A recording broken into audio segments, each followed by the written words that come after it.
Jam on toast! Hey there, welcome to the Jam. I'm Cameron. I did the Toast is 2, Red vs. Blue, Season 9. We're almost there. This review was for week 43 of #WeAreMovieClub. This week's pick was mine. So the short sale on this one is that Church tries to figure out his world inside the Epsilon unit while we catch up on Project Freelancer. My love it for this is there is a point where we see Maine pick up the brute shot, which is the knife rifle thing that he uses in season 6 through 8, and Washington goes, "Oh, that's a good look for you." Probably my favorite part of the entire thing. My hate for this was that it was out of sequence. It felt very Pulp Fiction. Maybe that was on purpose. If you're unaware, I don't like Pulp Fiction specifically because it tells the story in the wrong order for me. Honestly, if I ever find the time, I'll probably dig through seasons 9 and 10 myself and recut it so I can watch everything in sequence. The MVP for this is, and you know what? I'm going to look up her name real quick. Agent Carolina, voiced by Jen Brown. It says something when I'm willing to look up the voice actor's name to make sure that she gets credit in this review. And I kind of remember a time when Rooster Teeth didn't show up in IMDb. Funny world. But Carolina is the badass of badasses in here, with the exception maybe of Tex. Now, given everything that we know about Tex, and what we know the characters don't know about Tex, there's some very interesting developments here, especially since we know kind of how Tex works, and seeing these two compete. Not only is it odd that both of these are female-gendered characters in a sort of boys club world, especially with the director being male himself, it's really notable that these are super strong leading female characters, as well as the fact that both of them run equipment in the field, supposedly without any AI. We haven't really got there to address the issue yet, but if you notice, none of them are supposed to be using equipment in the field. Carolina has to authorize North to use the bubble shield at one point to save them. And let's flip on to the categories. Aesthetics.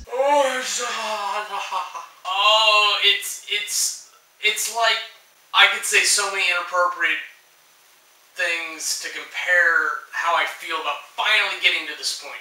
Finally dragging We Are Movie Club all the way to season 9 of Red vs. Blue, because it's worth it. I'm not an action guy. I like a story, I like stuff behind it, but there's something about when you do animation like this, especially since I know kind of how it's made with the mo capture and everything, just beautifully done. Monty is just a treasure to Rooster Teeth, and while it kind of feels that it's like, oh hey, if you do all this cool stuff for Red vs. Blue, then we'll give you your funds and resources to do your own project, which is kind of how I feel like we got RWBY. I can't thank Monty enough and Bernie for writing this, and Rooster Teeth in general. It is amazing to see this. The fight scene into season 8 I thought was amazing, but we get like 3 or 4 more of those. Hell, we start out in the first 20 minutes of this with this badass run mission with North and South, and Carolina jumping in, and Tex supposedly being in the background. It's amazing to really see what they can do when they let loose and they use all their creative resources. I'm so shocked. And I can't drone on about each individual scene, but they go as far to have specialized characters. Even with all the ODST characters, they have the mid-bosses. They've got the shark guy, the main equivalent guy with no sleeves. There's the shotgun guy who ends up with the transmitter. There's so many interesting things just visually in this. I can't say enough about it, and if I'm not going to spend 20 minutes droning on about each individual crazy scene in this, I'm not going to do any. All I can say is watch it, be amazed, and just that last action scene, I never thought I would see that anywhere ever, let alone from Rooster Teeth. Knocked my socks off even just watching it now. I love this. I love Rooster Teeth. I love Red vs. Blue. I got all googly with the oogly in this, which is why aesthetics gets a 99. Character development. Now, if you remember, season 6 through 8 were written as a trilogy, but they are a part of this larger saga, which is 6 through 10. So we're still kind of investigating what's going on with Church and Alpha. Not so much Epsilon, but just the director and trying to figure out all the pieces. Even when we start at the very beginning of this, it's Church giving this dialogue about how he's not Leonard. He's not even Alpha. He's Epsilon, but people call him different things. Even director, to try to bridge all these worlds together to show that it's really one thing. And so while we're flashing back to him as the director and even Alpha, and oh my gosh, it's such great character development, drip feeding information. Now we know half the answers that the questions being asked with the Project Freelancer stuff because it is a flashback, so we know some of it, but we're getting drip-fed new information on characters, and that's all wonderful. I can't wait to just see a little bit more and develop and get to know the freelancers more. At this point, it's almost a tragedy to come back to Blood Gulch and listen to these guys make bad jokes, and Epsilon try to deal with the world inside the unit. Church and Tex fighting about nonsense, and the whole thing with letting her go, and I don't know if she's deleted or what. But there's so many powerful events there, but none of it is with the original guys. In fact, I think that bit about making them be acting, their behavior being incorrect, I think that was done to purposely generate some character development because it's all on the Project Freelancer side, and I'm super thankful for it because while we know these characters and we know a little bit about them, we know what it's become, we don't know where they came from. And of all of them, as much as I like Carolina, I'm actually happy to see Wash's backstory, especially during that fight.